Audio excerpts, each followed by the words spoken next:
بسم اللہ الرحمن الرحیم۔ السلام علیکم، آپ دیکھ رہے ہیں اسلام از کمپلیٹ لائف۔ طارق بن زیاد جب اندلس کو فتح کرنے 7,000 کی مختصر فوج لے کر 4 بڑی بڑی کشتیوں میں سوار اندلس کے ساحلی علاقہ جبل الطارق پر اترتا ہے تو باوجود مختصر سی فوج کے اس ساحلی پٹی کو بغیر کسی مزاحمت کے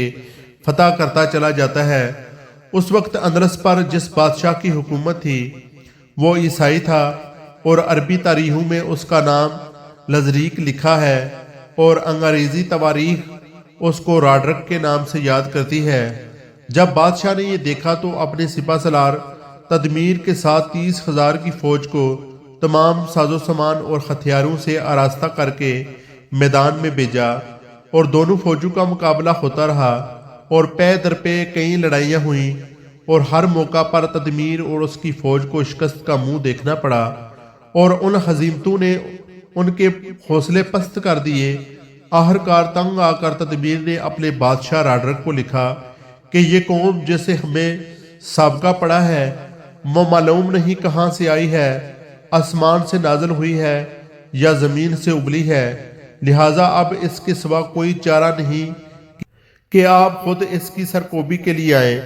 بادشاہ راڈرک نے 70,000 کی فوج کے ساتھ اس طرف رخ کیا اور پہلی فوج کے ساتھ مل کر اس کی تعداد تقریباً 1 لاکھ ہو گئی جو تمام ہتھیارات سے لیس تھی، اور دوسری طرف مسلمانوں کی فوج جو نہ پورے طور پر ہتھیارات سے لیس ہے اور نہ تعداد میں ان سے کوئی نسبت رکھتی ہے۔ طارق کے ساتھ 7,000 افراد آئے، پھر خلیفہ کی طرف سے اور 5,000 کی فوج آ کر ان سے مل گئی۔ اس طرح کل 12,000 کی فوج ہوئی اور دونوں فوجیں وادی لقا کے مقام پر اتری اور پھر مقابلہ ہوا اور مسلسل 8 دن یہ جنگ چلتی رہی اور بالآخر فتح اور کامیابی مسلمانوں کے حصہ میں آئی اور عیسائی فوج رسوا پسپا ہوئی اور خود راڈرک بھی قتل ہو گیا۔ بعض مورخین نے لکھا ہے کہ طارق بن زیاد جب ساحل اندلس پر اترا